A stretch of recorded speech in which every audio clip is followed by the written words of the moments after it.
വല്യച്ഛൻ്റെ മരണത്തോടെ ഒറ്റയ്ക്കായി പോയപ്പോഴാണ് വല്യമ്മ അവളെ തറവാട്ടിലേക്ക് കൊണ്ടുവന്നത്. അവൾ മിടുക്കിയായിരുന്നു. പണ്ട് വല്യച്ഛനാണ് ഉഷയെപ്പറ്റി വല്യമ്മയോട് പറയുന്നത്. കല്യാണം കഴിഞ്ഞ ആ ആഴ്ചയിൽ വല്യച്ഛൻ സേലത്ത് കമ്പനി മീറ്റിങ്ങിന് പോയപ്പോൾ അവളെ കൂടെ നിർത്താൻ നിർബന്ധിച്ചതാണ്. പക്ഷേ വല്യമ്മ സമ്മതിച്ചില്ല. കല്യാണത്തിന് മുൻപ് വല്യച്ഛന് ഉഷയോട് ചെറിയൊരു അടുപ്പം ഉണ്ടായിരുന്നത്രേ. വല്യച്ഛൻ്റെ ജ്യേഷ്ഠൻ്റെ വീട്ടിലായിരുന്നു ഉഷ ആദ്യം നിന്നിരുന്നത്. അവിടെ രണ്ട് പെൺമക്കൾക്കും ഉഷയെ അത്രയ്ക്ക് കാര്യമായിരുന്നു.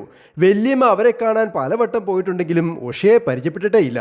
ഒരിക്കൽ ഭർത്താവിൻ്റെ ഷർട്ടിൻ്റെ പോക്കറ്റ് കീറിയപ്പോൾ തയ്ക്കാൻ അവിടെ ചെന്നപ്പോൾ പിള്ളേര് പറഞ്ഞതാ ഉഷയെ കണ്ടിട്ട് പോകാമെന്ന്. പക്ഷേ പെട്ടെന്നൊരു കാറ്റും മഴയും വന്നപ്പോൾ വീട്ടിലേക്ക് ഓടിപ്പോന്നു. ആ രാത്രിയിലാണ് വല്യച്ഛൻ മരിക്കുന്നത്. കുടുംബക്കാർ പലവട്ടം പറഞ്ഞു സ്വന്തം വീട്ടിലേക്ക് പോകാം, തറവാട്ടിൽ ഒറ്റയ്ക്ക് നിൽക്കണ്ട എന്ന്. വല്യമ്മ പക്ഷേ കണ്ണീരൊഴുക്കാതെ പുഞ്ചിരിയോടെ പറയും, ഇവിടെ മതി, ഇവിടെ അദ്ദേഹം ഉണ്ടല്ലോ എന്ന്. പക്ഷേ വർഷം കുറെ കഴിഞ്ഞപ്പോൾ അപ്പുറത്തെ കുട്ടികൾ പഠിക്കാൻ പോയി. വല്യമ്മ ശരിക്കും ഒറ്റയ്ക്കായി. അങ്ങനെയാണ് ഉഷ തറവാട്ടിലേക്ക് വരുന്നത്. ഇപ്പോ വല്യമ്മ ഒറ്റയ്ക്കല്ല.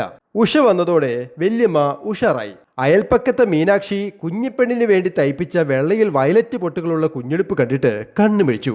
ഇത് സൂപ്പറായിട്ടോ. വല്യമ്മ ഉഷയെ തലോടി. ഉഷേ, നീ ഇല്ലായിരുന്നെങ്കിൽ. Happy drawing, Saneesh Divakaran.